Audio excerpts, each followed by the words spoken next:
Daniel Phai, welcome to Landlord Confidential. Thank you for having me. For the audience, let me give you a quick introduction. So we know you're a son, you're a husband, you're a father, you're a restaurant operator, you're a realtor, you're an actor. Was an actor. Was an actor. Past, yes. And a real estate investor. Yes. What did I miss? Oh, man. I also teach my youth group kids on Sundays. So that's been something that's been really important to me. And yeah, watching like the middle school, high school kids grow, I think that's really, that's been a real blessing to me. So that's the other thing. An educator. An educator, yes. There you go. Yeah. Nice. Yeah. Well, welcome to the show. I guess let's start. Where were you born? So I was born in Korea. In Korea, I moved out here when I was 5.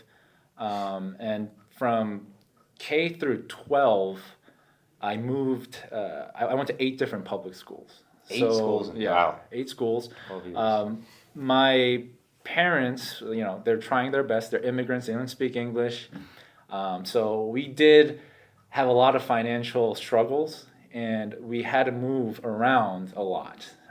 Whether we were about to get evicted or maybe we were going to get evicted. First and property Yeah, management. You know what a exactly. tender is? So we were moving around a lot. So for me, stability was not really there when I was a kid. But when you're in it, you don't really think there's anything wrong. You just think it's normal. Like, oh, I'm going to a new school every year. It's just part of the schedule. Yeah. You must have been ahead of the curve in like sharpening your social skills though, right? Like having to constantly Yes. make new friends. Yes, like every school I went to, either, sometimes I was the only Asian kid. Sometimes there was a lot of Asian kids. Sometimes, I was bullied. Sometimes I was the cool kid. Like it was just kind of like I got depending on where I was. What part of the country were you in throughout this? So it was New Jersey and New York. Okay. So it's kind of flipping. East Coast, yeah. All East Coast. And so for me growing up, I thought, this is normal.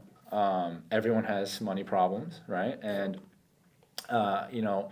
the one thing I remember saying to one of my friends who lives in Culver City in California, and I was like, oh, I love this place. And he's like, why don't you just buy a home here? And I was like, oh, people like me, we don't buy homes, right? We rent forever. Yeah.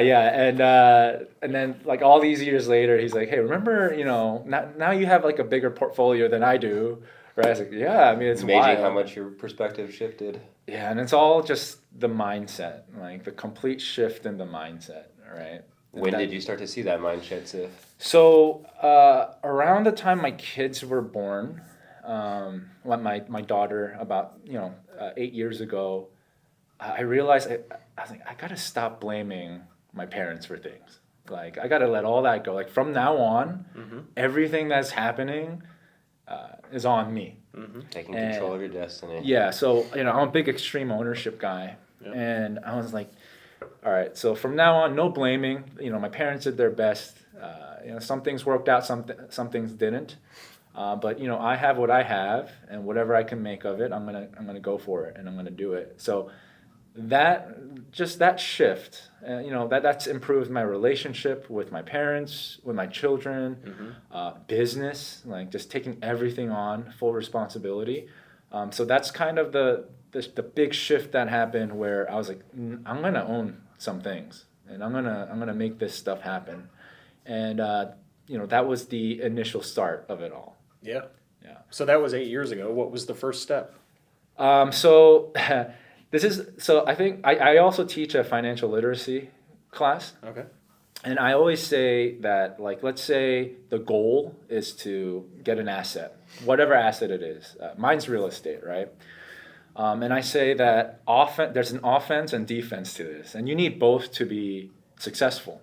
So offense would be your income, right? So like you're improving your skills, getting promotions, whatever job you have, being the best at what you got, right? And the defense is budgeting, right? And you need both to get this, right? To kind of be managing your finances. And so for me, it's like if one person is only concentrated on income and not the budgeting, you're gonna fail. Whether you're a lawyer making 6 figures or 7 figures, but you're spending 7 figures, right? Like it's like you're not gonna get whatever you're trying to get. On the flip side, if you're minimum wage and all you're doing is budgeting, couponing all the time, right? And your defense is great, but your offense is horrible, you're still not gonna get anywhere. So, for me, I was like, okay, I have to do both, and I have to get both really, really well. And so, I did things on my, like the moment I step into my workplace, I was like, I'm gonna be the absolute best when I walk through these doors, right? And I'm gonna be just like that book, So Good They Can't Ignore You. That was my philosophy. And so even at the time, the owner of my restaurant, like 7-8 years ago, he's asked me to be the manager of, like, run the show like 4 or 5 times. But at the time I was an actor. So I was like, no way. Like, I have more important things to do. But when my kid was born, I was like, okay, I think I'm ready to do this. So I went to him. I was like, okay, I'll be your manager. And at the time, there was no spots available. But he's like, I was so good. He didn't ignore me. And he's like, okay, I'm making a spot for you. Right? And then that's kind of where I was like, okay, that's my income that I need to just kind of boost up while playing defense. And just a combination, good discipline, time, patience, consistency. And then finally I was like, okay, I'm going to get my first one. But the true motivation is, money is, like I always say, money is not a great motivator. So the way I did is the first property, I named it after my daughter, like before I even got it. Because every day when I woke up, it's like, I'm going to work on Emory, Project Emory, right? Because to me, real estate was going to be one of the ways that I was going to, A, have an option for her college fund, right? Or B, if she, whatever happens in college, all these years later, I don't know what's going to happen, right? Like there's options for her, right? It could be a down payment for her. It could be a lot of things, right? Starting a business. So I was like, you know what? Like that was my motivator, right? Money's a motivator, right? But the ultimate motivation was like, I'm going to work on this. This is Emory. And once I got Emory, I was like, I got another child. Now it's time to let's get Jeremy going. Right? And then like the third one, I set it up as like medical emergency. Like, you don't know, like, like there's cancer can happen, like anything can happen. So I was like, this will be our medical emergency. And I told my wife the fourth one will be fun now. Like, let's just have fun. But that was kind of the way I kind of, slowly built everything and motivated myself to get things going. Yeah, really making it personal and having something to keep you motivated. That's amazing. Shifting the perspective from thinking about tomorrow to thinking way down the line in the future. Amazing. So to back up a little bit, like you were in New York and then did you come to California originally for acting or? I did. Yeah. Once my wife and I got married in New York and then we just immediately flew out here. It was a tough transition because in New York you don't drive. You're taking subways everywhere. So we had to, get into the driving culture. My wife got into an accident and she got a hit and run like immediately the first month we moved in. It was like welcome to Los Angeles moment. And that was wild. And so yeah, it was mainly for acting and it was fun. Like it was definitely a lot of hard times, but there was some, it had its moments. I had a lot of fun. I learned quite a lot. Yeah. And I always think that, some people were like, do you feel like you failed as an actor? And I will never say I failed because it took me, like, all the things I learned in acting, I use in my management. Like, all the times I learned about characters different from me and empathizing with these characters, I have these people I'm in charge of that are so different from me. And how do I get to really feel what they're feeling, right? So it's taken me here. And then now in real estate, the management of like learning the business processes, systems, the cultures, the values, and formulating all that is helping me now in my real estate. So it's a lot of it's different ways of getting there. It doesn't make sense, so to speak. But when I see how, the good Lord put everything together, I'm like, hey, this is kind of beautiful. Like the course which I was going on. Yeah. What was your light bulb moment for real estate? Like, what got you? Oh, so I totally backed into this. So when we purchased our property, our agent, we had a guest house, and our agent just just simply like, it was just not even like a main thing she was trying to promote. She just said it offhandedly. She said, hey, the previous owners used to Airbnb this area, like this spot. And I was like, okay, whatever, right? I'm not even thinking about it. Yeah. And then, my kid's about to go to preschool, and I'm like, how much does it cost? Right? And I was like, oh my goodness, that's a lot for preschool. That's college, right? Yeah. So then I did a little research, and for some reason, the Airbnb thing just came into my head when I was looking at the preschool. You recalled that conversation. Yeah, I recalled it, and then so I started looking it up. And I started, doing a lot of due diligence on how to run an Airbnb, what it would be, how to, get this started and everything. And then I just went for it. And it turned out to be so amazing for my family. It covered all the preschool expenses, like even more than I imagined it would. And then, I had to shift. Like it was constant shift. I learned to shift. So at a certain point, LA law, it changes all the time, but then they told us we can't do Airbnb anymore. So, like I said, it's the extreme ownership thing. I'm not going to blame the government and complain about it, right? Yeah. I'm going to figure like your strategy. Yeah, I was like, what else can I do then, right? And it was long term. And I was like, okay, let's see and then I did my research on long term. I went to all these landlord meetings. I went to apartment association meetings, like, it was all there for me. So I was like, I'm just going to attend these. I'm going to ask a lot of questions. I'm going to look at like leases and all the language. And then I got my long-term tenant, and then the pandemic hit. So it was such a blessing in disguise because if I didn't have a long-term tenant, I couldn't Airbnb anyway. Yeah. Right. So you made the transition just in the nick of time. Just in the nick of time. Wow. And then once he left, I have a hospital a couple blocks away, so I was like, let's switch to midterm. Okay. So I did 3 different strategies in this one unit, right? And I learned the benefits, the pros and the cons of all 3, like really quickly. And then once I started doing this, I was like, man, real estate is amazing. Yeah. And my family and I, we come to Arizona twice a year. And, my in-laws are here, so we always visit family. Right. And I was reading all these books on taxes at the time.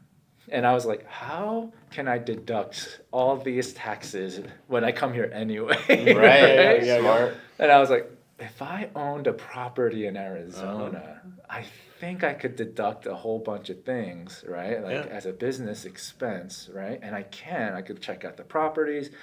I was like, let's start really considering it. Price point was at a good, a nice manageable point at the time. And what time frame was this? This was about 2021. Okay. Like about the pandemic area, and then time, and I looked at, there's a Costco here. I was like, I'm gonna let Costco do all the research for me. Like obviously they're here for a reason. There's people, there's restaurants, there's families. Yeah.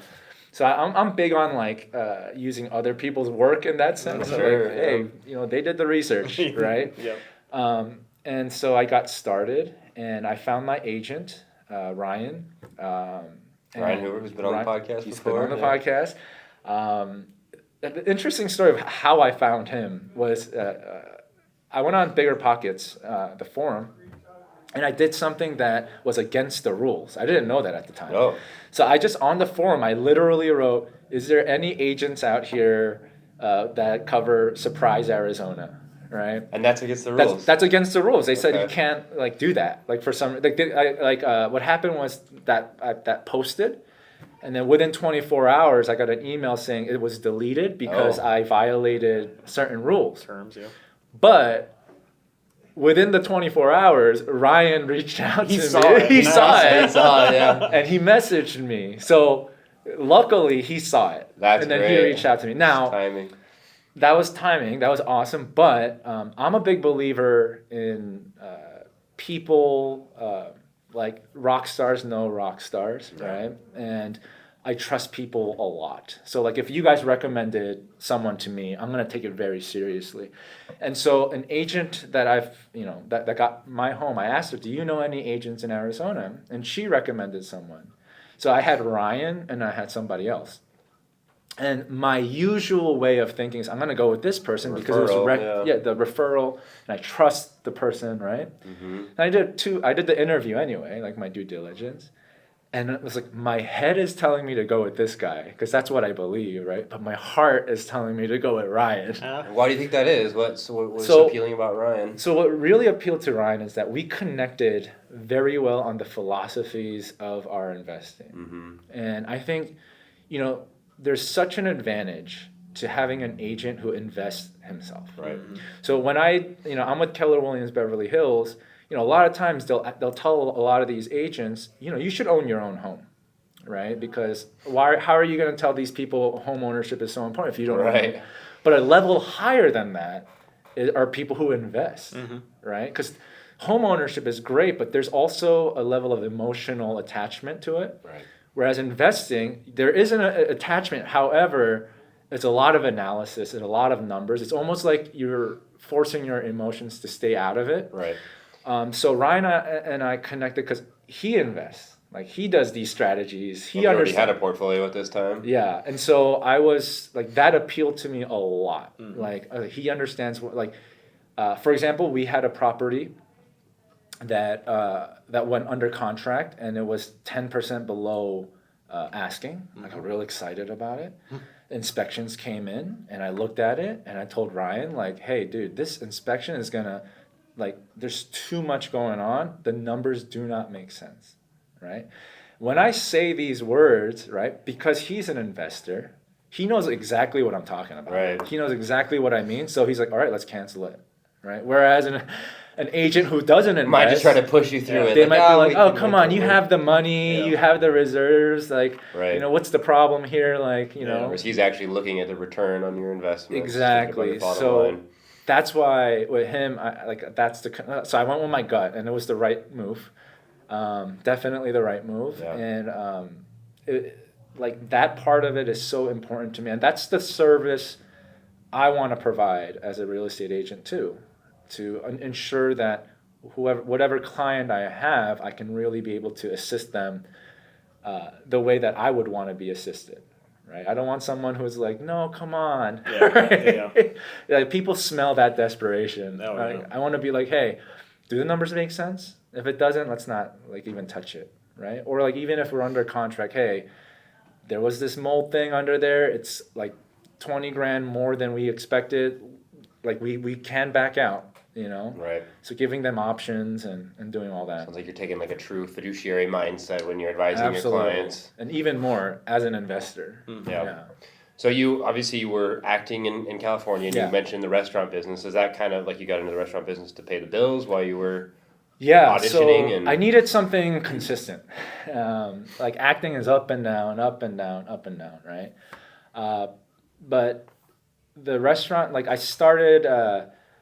what I really decided when everything shifted from me from acting to now management was, as an actor, I was like, I want to influence a lot of people, right? Like, that's our ego. Right. Right.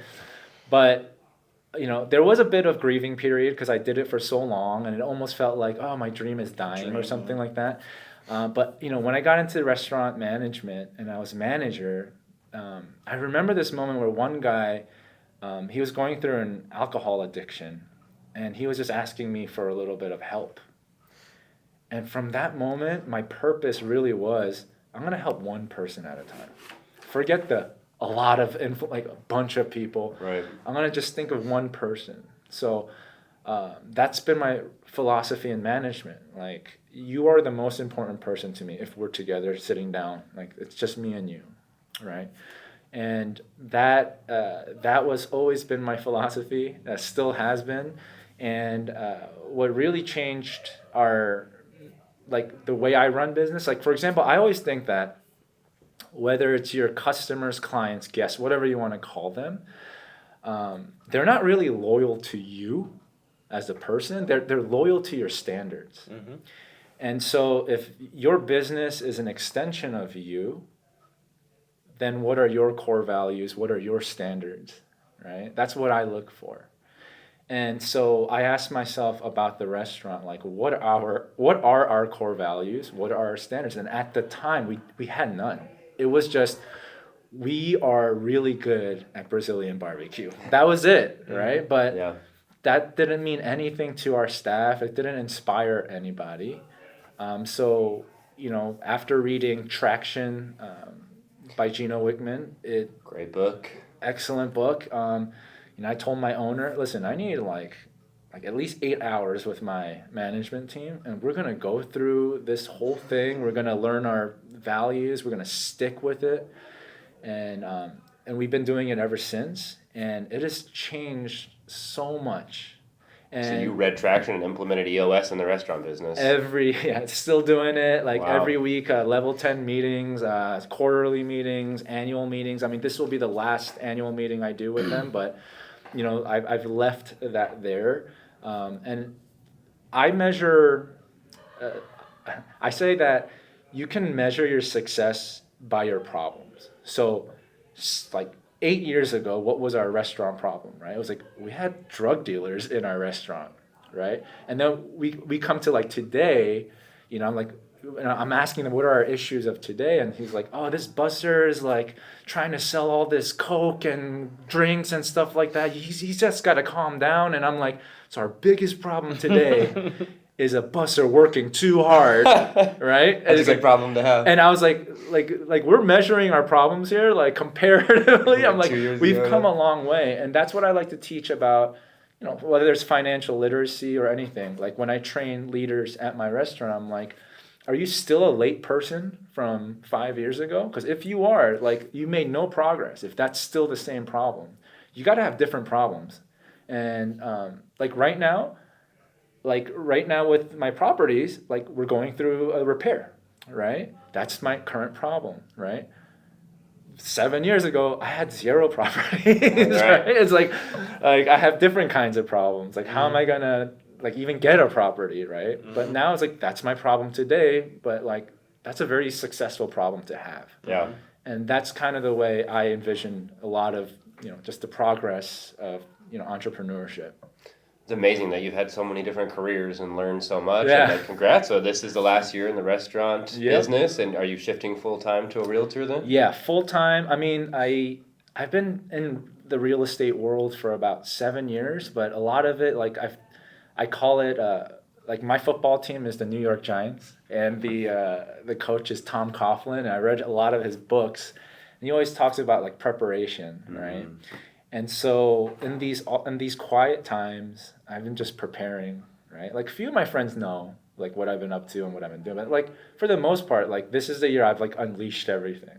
Here's my Instagram, here's this, here's what I've been doing, but I've been preparing all this time. So even now, as I'm doing both real estate and management, it's I've been prepared for this. Right. I love that quote of, if you want it, you'll make a way, but if you don't really want it, you'll make an excuse. Yeah. So now I'm making a way, and even though this is really difficult. Yeah. Right, but it's awesome. It's fun. Are you using EOS for your next career? Are you thinking to it? Always. I think if you don't have systems, you're gonna have a tough time. And the 20-80 model, that 20% of your work results in the 80%. I'm always thinking about that. So even with how I measure my my CRMs, right? I try a bunch of things, and I'm like, am I putting in way too much effort in this? How can I dial it down so I can better produce for the client? As effective as possible. Yeah, how can I be as effective as possible? I think a lot of real estate agents, our job is to have leads, right. And it's lead generation is the biggest thing. So, is it Instagram? Is it mailers? Is it going out there, having going to events and things of that nature? I know door knocking is very, very popular, and but for the most part, I'm trying to figure out what's the most effective. For me, I love running is one of my favorite hobbies. So I like running around the neighborhood, and I once saw a Girl Scout cookie QR code. I was like, all right, you know what? I'm just gonna buy it and say, hey, this is me from the real estate, little things that, right? So like I love doing all different kinds of things, unique things, and figuring out, hey, let's be creative. Because I think as an actor, that creative gene I thought was gonna die, but in business, you need to be creative. Yeah. Like you guys right now, like who does this? Right? So it was like you said, 7 years. You've had your license now. And No, I had my. Well, this is not my first year having the license as a real estate agent, but first year as a okay. yeah. So, but like it was always meant to be this way. I always saw it coming. Like when I initially was getting my license, it was literally to learn to be a better investor. That was my purpose. But as I was doing it, I was like, all the things that people don't like about like these courses, like learning, like I'm enjoying myself. So I was like, there's something there. And so I was like, I'm gonna be really like all the history of what I've done, this is gonna carry me forward, and this is gonna be a good thing. So I was like, all right, let's do it. And I told my owner when I first took the management job, I said, when my daughter turns 9 years old, I'm either gonna be your partner in owning restaurants or I'm doing my own thing. And he laughed, and I was like, like no matter what, I'm just a man of my word. And I was like, and then this year I was like, my daughter turned 8, so I got 1 year, and I'm keeping my word, and I've prepared for this, like preparation, like the whole time. So now I'm ready to go, and she's turning 9 in January. I'm like, that's it, like that's what it was. So what does 2025 look for you then? 2025 is going to be awesome because I am going to say no to a lot of things. So cutting, the restaurant is gone now, and I'm going to cut back on a lot of the teaching, but like now it's going to be full go in terms of how I can really maximize the real estate. And how I can maximize being the best real estate agent out there, and really taking care of my clients. And that studio in the backyard, is that still being rented out now, or it's still being rented out? Midterm strategy or long? Right now, it's long-term strategy. So I shifted right back after all the nurses and the pandemic kind of waned down. Yeah. I was like, okay, now let's go back to long-term, and it's been great. Like one of my jobs. As a manager is hiring. So I interview the tenants and I use the same philosophies that I use do they get the job? Do they want the job? Have the capacity to do it? Right? So I follow that formula and it's been really good for me. And that's gotten me a really good tenant. Are they perfect? No, absolutely. No one's perfect. Like they're never going to take care of your property like you want them to, right? Like they own it. But for the most part, like I have my, like definitely, like I cannot take you unless it's this or that. So I stick by my standards. Yeah. And you've obviously, like your social media, if you follow you on Instagram, you've got a lot of great content on there. Thank you. I'm sure that's been a great way of building the business. Like what's your inspiration for your content?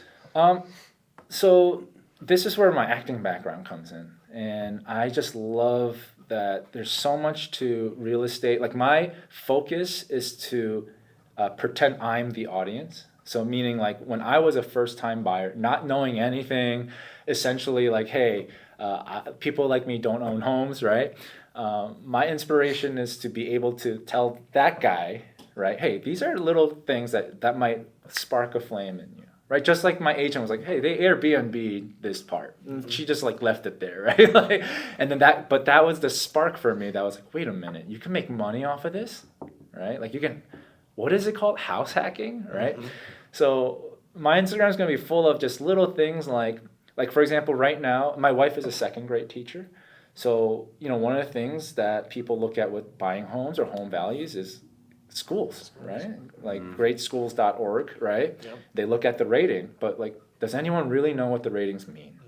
Like, what does the test score mean to you, teacher, right? Or like there's an equity one. Like, what is equity about? Or like for you, like all, like those are there's criteria, right? So normal people won't like research it, right? It's like a Yelp review. Like you'll see the stars and be like, right? But you won't really go in depth. But so I feel like a part of my job to help the community that are looking is like, hey, these are the criteria that they use to determine a great school. So that's the inspiration. I want to teach those little tidbits, whether it's even like home ownership. Like I'm going to post a video about how I fixed a leak in a shower thing. Right? It's very simple, yeah. but like people are like that stuff happens, and I'm like, hey, it's the cartridge. This is what it is. Just dip it in there, and then you're good to go. Saved you like $200-300. So that's kind of my inspiration of education at the same time, like letting them know like I'm also like I'm in this. I am in this and putting myself out there. I've seen some posts on your social media about the BRRRR strategy as well. Talk to us about that. So BRRRR is the thing that really was like, no way. Right? Yeah. Like, this doesn't make sense. Is this legal? Yeah. So it's buy, rehab, rent, refinance, and repeat. Right? So initially, that's what I really wanted to get to. Now, at the time I started buying, the price point, like, it was kind of that pandemic stage where it was confusing. Like, everyone was just confused. They're like, shouldn't it be dipping down? But suddenly there's like skyrocketing. There's 30 offers, like whatever. Right? Yeah, how is this happening? So I was ready to like, let's do some BRRRRs, right? Like, let's get this going. But just, like I talked about offense and defense, you got to give what the defense is giving you. Right. Right. So like, like Tom Brady, all those guys, like they have plays, plans off, like they're ready to go. But the reason that makes them great is like they don't just stick with their plan. They look at their what the defense is given and they adjust and they figure it out. Right. So I was ready to do the BRRRR as like my first, like, let's just trial by fire, do this. Right. And then, but as the prices went like this, I was like, BRRRR's not going to be the wisest decision to give me the most cash on cash return, the headaches and all that kind of stuff. So I decided to kind of put a hold on that. And I mean, like even now, BRRRRs are really difficult to come by, especially just the prices of construction and like the contractors. So I'm holding on hope that one day that'll come back. Yeah, but I love that strategy. I think that's one of the best things to. The velocity of money to make it quicker. But yeah, unfortunately, I never got to really like dive into that. So I stuck with my, I gave whatever like right now with the interest rates, you can do whatever you want, but that's what the defense is giving you. Now you got to adjust to whatever strategy you can. Yeah. What do you see happening in the real estate market in 24? In 24, I think right now, like, whenever people ask me as a real estate agent, like, are people still buying like with the real? They are, because there's there's always going to be life events. Like your family's going to get bigger. There could be divorces. There could be debts in the family. So people are looking at the downside. Like no matter what market is doing, right? But the advantage. I always think like I'm so optimistic, right? So when something is like a high interest rate, right? A part of me is like thinking like glass half full of like, okay, if it's a high interest rate and I get in this. So the third property I used a strategy. I don't know if you guys know it. It's break even appreciation focused beef, right? Yeah, beef, So I was like, all right, I'm gonna beef this one, right? Which is pretty common in the Phoenix market. Yeah. So I was like, okay, because even though the interest rate is high, there's going to be an opportunity to get some money out of this whenever, if ever, it goes lower. So there's like my mind is like thinking positive of how can I get that I can't do anything if I'm not in the game, right? So like I need to get in the game. So I'm in the game, right? And I remember talking to my mortgage broker, Zach Wayne, and when I was getting this property, I was like, how much are interest rates now? He's like 6.4, right? And I was like, oh my goodness, that's so high. And then 3%. Yeah, and then I talked to him recently, and I was like, he's like, oh, Dan, the interest rates dipped below 7. And I was like, that's amazing. Shift in perspective. Yeah, it's always depends on where you're at. Right. Yeah. So the place where I see it going in terms of like, for me in my business is there's always a need, and like we're in such an interesting time where the supply is so low and the interest rate is high, and like nothing is really giving. But I think there will be a give. Like no one can predict the future, but if I had to guess, I do think it's going to start dipping lower. I mean, we're in an election year too, and crazy things happen during election years. So I really think that there's going to be some kind of movement, and I'm hopeful. So Yeah. I'm always like, I think there's a chance. There's a solid chance. So hopefully that helps more buyers because I'm not giving up my low interest rate, right? Which is why I took out a HELOC, and that's another strategy. So it depends on what you're doing and what your goals are. Like if your goal is to like grow like the velocity, then like you're gonna do crazy things and riskier things. Right. But I'm not trying to. Not trying to put your family at risk. Yeah, not trying to put my family, and also like I told you guys, I'm so like my whole life has been so unstable, right? In terms of where I'm like, I love the stability of real estate and the calming down 5-year periods, 15-year period, 30 years. Yeah. That's such great advice. Like, there's always excuses why not to get into real estate investing, and like most of the time, what I hear is I can't cash flow on this property, then it's not worth it to me. But like you said, like if you take it for a year or two where you're not making money, maybe you're breaking even, maybe worst case you're losing a couple $100 a month on it. You're still building equity long term in that home, and eventually, as rents continue to increase, you're going to generate that cash flow, right? As long as you stay on top of your lease renewals on an annual basis, stay up with the market, then you'll eventually cash flow on that. So that's been a pretty successful strategy for you. No, absolutely, and that's what I talk about the budget, right? Your defense, right? Your budget will tell you yes. Like the third property, I like measured all the numbers, and all I had to do was look at the budget I've been keeping for all these years, and the budget told me you can buy this no problem, and you'll be fine. And I was fantastic. So as long as I had that to tell me like I can do it, let's do it. Yeah. So yeah, absolutely. Like real estate is such long-term focus, and that's what I love about it. It's been great chatting with you today, Daniel. Yeah, really you. Appreciate all the insights. If people want to reach out to you, how can they contact you? So I'm with Keller Williams Beverly Hills. You can look at, I guess social media is the best thing right now. So my Instagram is Daniel PHAI. So PH like pH levels, AI like AI. Homes. And that's kind of so Daniel Fay Homes.